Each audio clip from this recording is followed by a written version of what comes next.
Could a photo of a supermodel actually land somebody a high-level government job? It sounds like a punchline, right? And you think that would be just the type of thing that would land a resume directly in the no pile. But what if I told you it wasn't?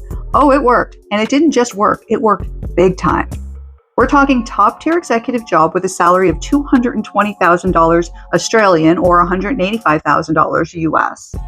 This is the very real case of Veronica Theriault.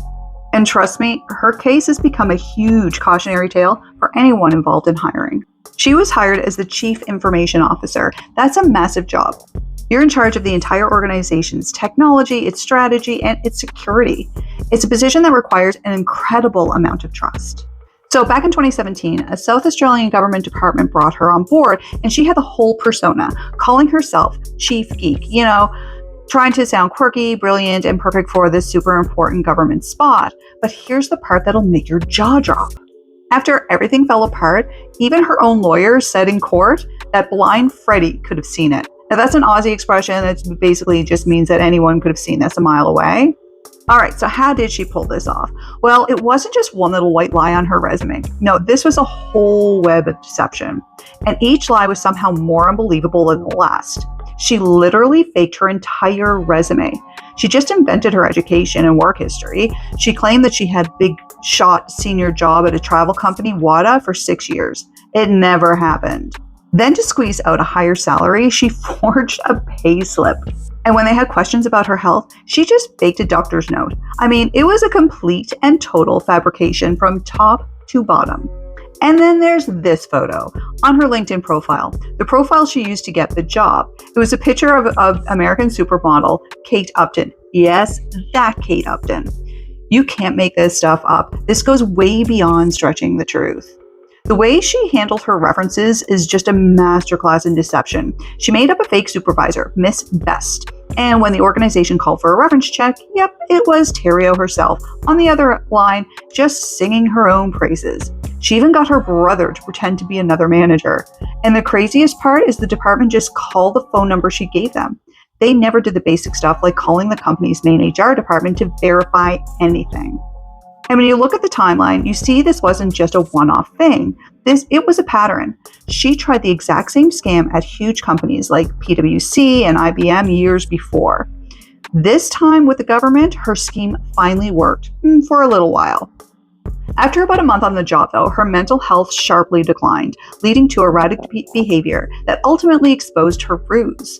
In one incident in September of 2017, Theriault arrived at the office claiming that there had been 3 major cybersecurity attacks and that she had been appointed state controller to handle the emergency. This dramatic and unfounded claim alarmed her colleagues and superiors. The department placed Theriault on a leave and began to re-examine her qualifications, at which point the penny dropped. Her purported credentials did not check out at all. South Australia's Independent Commissioner Against Corruption launched an investigation that month, uncovering Theriault's web of lies and leading to her arrest in September of 2017. Her brother, Alan Corkle, was arrested as well, having participated by giving a false reference and benefiting from a job contractor his sister arranged for him inside the government department.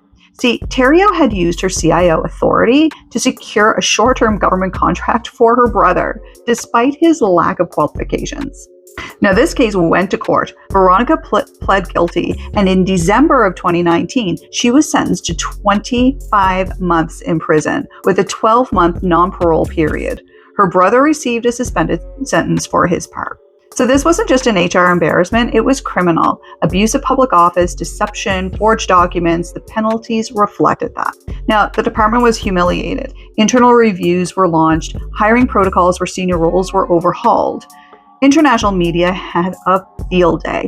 This story became an object lesson in how not to hire executives. Okay, so forensic time. So how would you have spotted this in 5 minutes? Well, 3 basic checks. Number 1, go to LinkedIn and cross-reference the resume claims to LinkedIn. And this person used Kate Upton's photo in their LinkedIn profile. I think most people would have noticed that this is a supermodel photo and not the photo of the person that they actually hired. Next would be a public footprint check. A genuine CIO would have traces like press mentions, conferences, bios, prior leadership evidence, something like that. So just even a quick Google search.